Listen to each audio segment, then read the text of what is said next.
I used to believe that if you just follow the rules, nothing bad can happen. That belief almost cost me my home. This is my story. When he bought my house, the realtor smiled and he told me, "Don't worry, the high here is very reasonable." Looking back, that was the first lie. The first year was peaceful. Friendly waves from neighbors. Clean streets. Quiet nights. It was everything you wanted.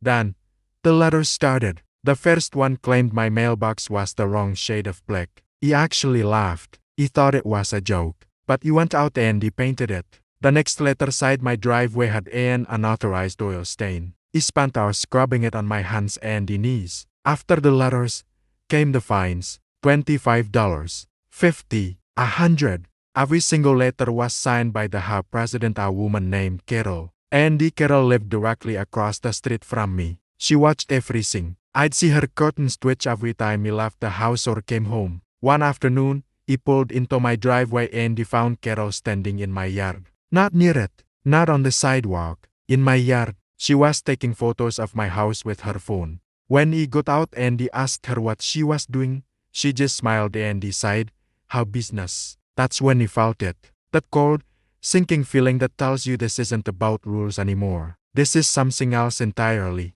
The breaking point came when he received a certified letter.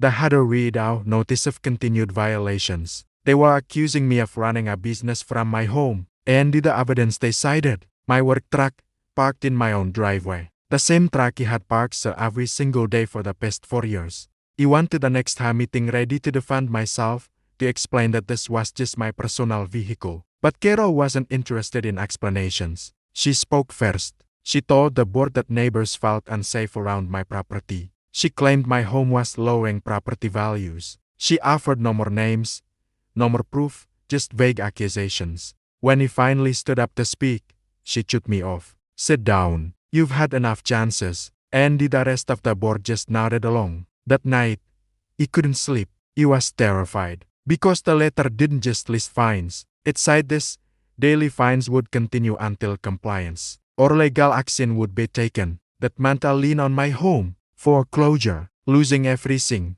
So he started fighting back. He documented everything. Every photo she took, every letter they sent, every single time she trespassed on my property. And while he was gathering my own evidence, he discovered something shocking. Carol's own house was riddled with violations, big ones. She had an unapproved shed in her backyard. Her fence broke the HOA's own height rules. And she had a security camera pointed directly into my yard, a clear violation of privacy bylaws. She was enforcing rules on everyone else that she completely ignored for herself. He filed a formal complaint against her. Nothing happened. He requested her recourse. They delayed and he gave me the runaround. That's when he knew he couldn't do this alone. He contacted a lawyer who specialized in HOA disputes and a local housing advocate. 2 weeks later, the HOA received a letter they couldn't ignore. At the next meeting, the room was packed. Neighbors I'd never even spoken to before started to stand up, one by one,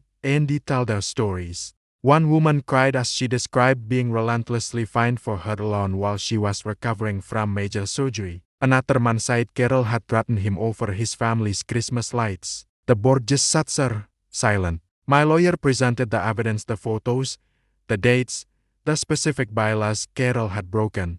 Carol tried to interrupt, to shout over him. The lawyer looked at her and calmly said, "Sit down." And in that moment, that was justice. The fines against me were dismissed. The board was forced to completely revise its enforcement policies to ensure fairness and transparency. And Carol, she was removed as president. 3 months later, after Sally's sign went up in her yard, "He still live here.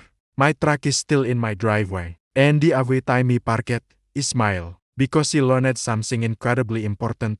These organizations only have the power you give them. They thrive when people are too afraid or too isolated to challenge them. If any part of this story feels familiar, please know you are not alone. Sometimes, standing up for yourself is the most powerful rule of all. Thanks for listening to my story. If you've had a similar experience, share it in the comments below. And don't forget to subscribe for more content.